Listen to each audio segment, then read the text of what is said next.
There are moments in life so small, you almost miss them. And yet somehow, they change everything. Marcus worked at a small laundry shop on a quiet street in town. Every morning he came in early, sorted the clothes, ran the machines, folded everything neatly, and waited for customers who mostly came and went without looking up from their phones. He was 30 years old and lived alone in a one-bedroom apartment 20 minutes away. He cooked simple meals, watched television in the evenings, and went to bed early. From the outside, his life looked fine, peaceful even.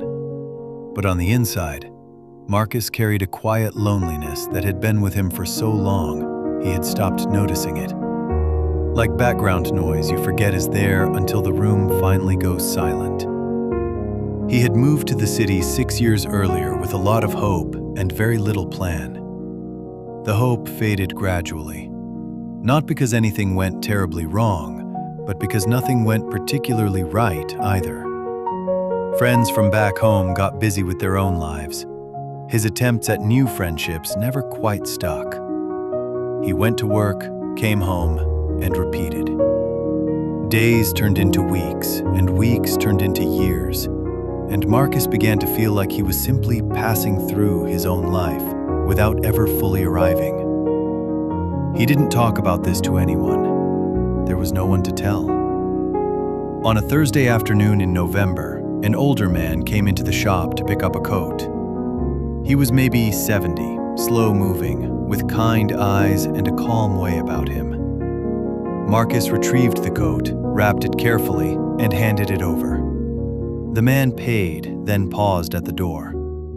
He turned around, looked at Marcus with a gentle smile, and said, "You do good work.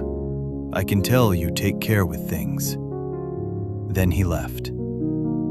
Marcus stood behind the counter for a moment after the door closed. The words were simple. There was nothing extraordinary about them, but something about the way the old man said it, like he genuinely meant it, like he had actually noticed, settled into Marcus in a way he didn't expect. He went back to work. The afternoon continued as usual, but on the walk home that evening, he felt just slightly lighter than he had in a long time. He didn't understand why at first. It was only later, lying in bed that night, that he realized what it was. Someone had seen him. Not his uniform, not the transaction, not the counter between them. Him. The care he put into his work. The quiet effort he showed up with every single day, even when no one was watching. One person had noticed and said so. And that was enough to remind Marcus that he was still here, still present, still mattering in small ways he had stopped giving himself credit for. He slept well that night for the first time in weeks. Things did not change overnight, but Marcus started changing slowly, the way seasons do. He began taking a short walk every evening after work. He started saying good morning to the woman at the bakery next door.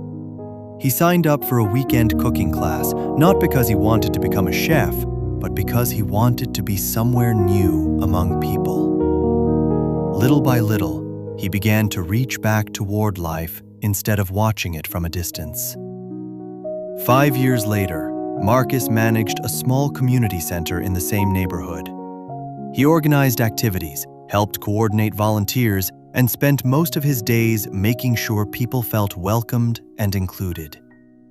He was good at it, not because of any special skill, but because he understood what it felt like to be unseen. One afternoon, a young man came in to volunteer. He was quiet and a little uncertain, hovering near the entrance like he wasn't sure he belonged.